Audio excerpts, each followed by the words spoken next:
Good day, creative friends. I am whispering a little bit only because my kiddos are still sleeping. They are upstairs and I don't want to be yelling into my phone to film this, but I thought I would do a July flip through because I haven't done that yet and we are heading into like the second week of August. So let's kind of just go through this. So this is my Hemlock and Oak for those of you that are new here. This is the 2026 daily duo. This is the second half, July to December. I'll just do a quick run through of the setup quickly, and then I'll flip through my July pages here. So my setup for the second half of the book is the same. I did print out, actually no, this came with the second book. This is a little tip-in that has a full calendar and then a July to December sort of breakdown. What I typically use this page for is I use it to track my periods. I use it to track, I get ocular aura, so I track those as well.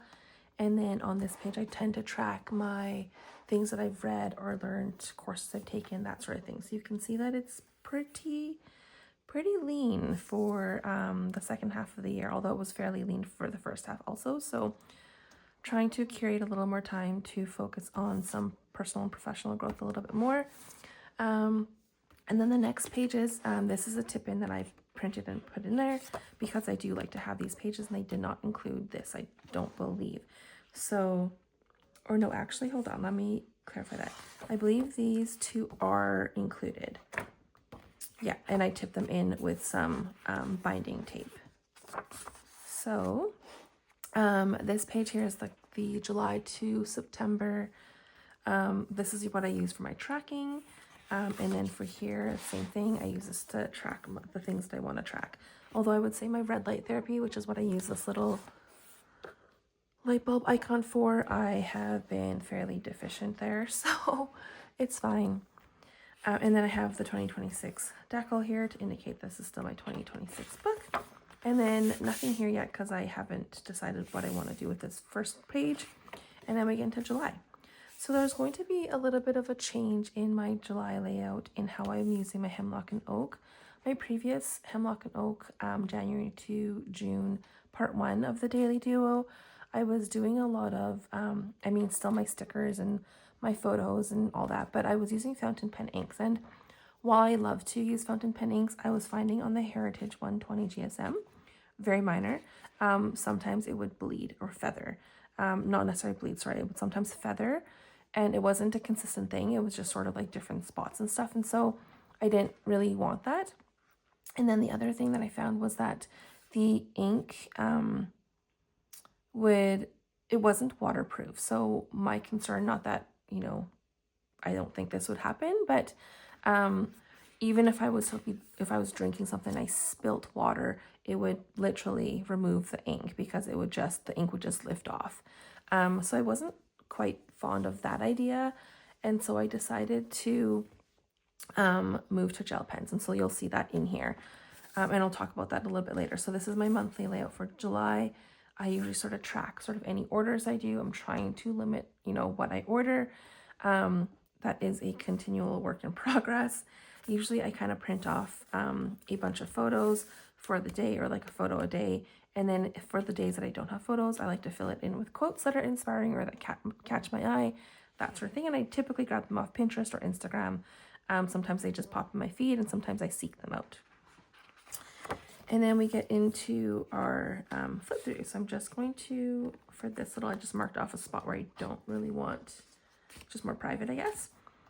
So this is July. So you can see I started using gel pens, and I use my Sailor markers, which I love. They are my favorite markers of all time. I love them over the Tombos.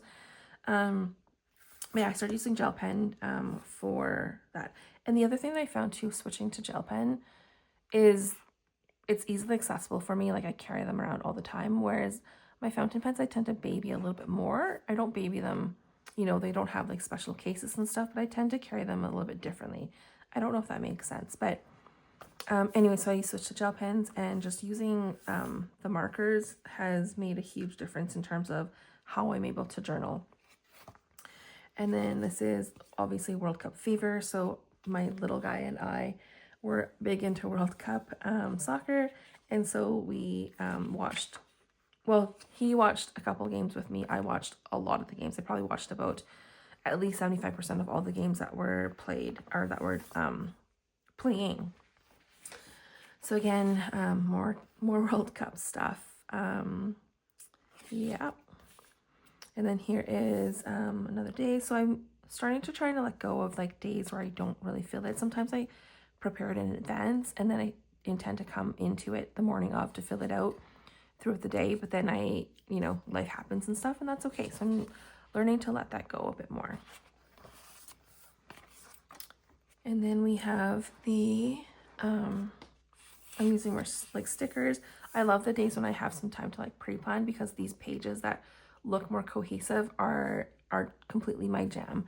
But I don't always get to it. So sometimes I'm doing it on the fly and it doesn't turn out the way it is. But again, just trying to remind myself this space that I'm creating here within this book is really for me to get my thoughts out, brain dump where I need to, and make it pretty as I go along the way. So sometimes it works out where, all those things align, and sometimes it doesn't. And again, it's okay. So again, just using the gel pens that I have. I'll have to show you. I don't have them with me here because they're upstairs. But the gel pens I have and this sailor markers that I have sort of work hand in hand. I have a lot of colors that sort of matched, like look similar. And so I can kind of create layouts using complementary colors from both sets, which is nice. Here's another instance of where I'm letting go of like not, having the page done, and that's okay.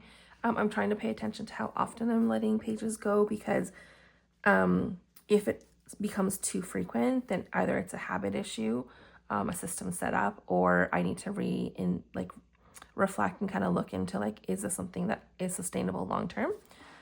For now, it's still sustainable, but we will see, because life just obviously ebbs and flows.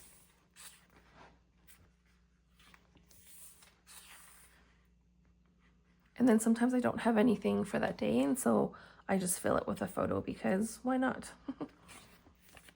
And then here's where Spain won the World Cup. Go Spain. Amazing. My little guy, his favorite player is, he loves Messi, but his favorite player is Lamine Yamal. Hands down. And then here is another page. We're getting near the end of July. So this is one where I prepped the page in advance, but then a few days passed and I came back to it and I was like, oh, what do I fill it with? Do I even fill it? And so I just said, you know what, we're not going to fill it. So I just grabbed a poem that I had liked on, not even a poem, like a phrase, poem thing, meme. And then I just put it in here. So good enough. And I feel like it's pretty enough on its own, just like this. So, it's fine. And then here's some more pages. Again, sometimes I will theme. So for this instance, this page, I ordered my first Penablers sample inks from Penablers. That was totally saying it again and again. But and Henry, who is one of the owners, or the owner, he wrote a message on my invoice that he included in the package just to say thanks. And so I clipped it out because I thought that was a nice touch. I love when businesses and business owners are able to just add a little sentiment to your order. It just kind of gives it that human, connection piece to it. Anyway, so I trimmed it out of the invoice. This little crab is crusty, and it's not this crab exactly, but a crab motif is the sort of mascot for Penablers. And anyways, I kind of built up my layout around this piece, and that's what I did. So if you also notice my finger, I don't know if you're like, why is it looking so horrible? I get really allergic to mosquitoes, and in Edmonton we've had crazy amounts of rain, which have basically released torrential amounts of mosquitoes. And when I was looking into the news, it said we have 15 times more mosquitoes in Edmonton this season than we did last year. And then we have about 30 different species that have been recognized in Edmonton for the season, I think. So anyways, I think with that influx of mosquitoes and rain and stuff, it's re-triggered my what we call skeeter syndrome. It's basically where you react adversely to mosquito bites. And so this is the third one I've had this year that's reacted adversely. And literally where it bit was like right here. And it's just like, it's just nutty. So it looks gross, and I apologize, but those damn mosquitoes, I tell you. Okay, so we're coming into the end of July, sorry. And then, oh, a big little like pat on my back is I got a job.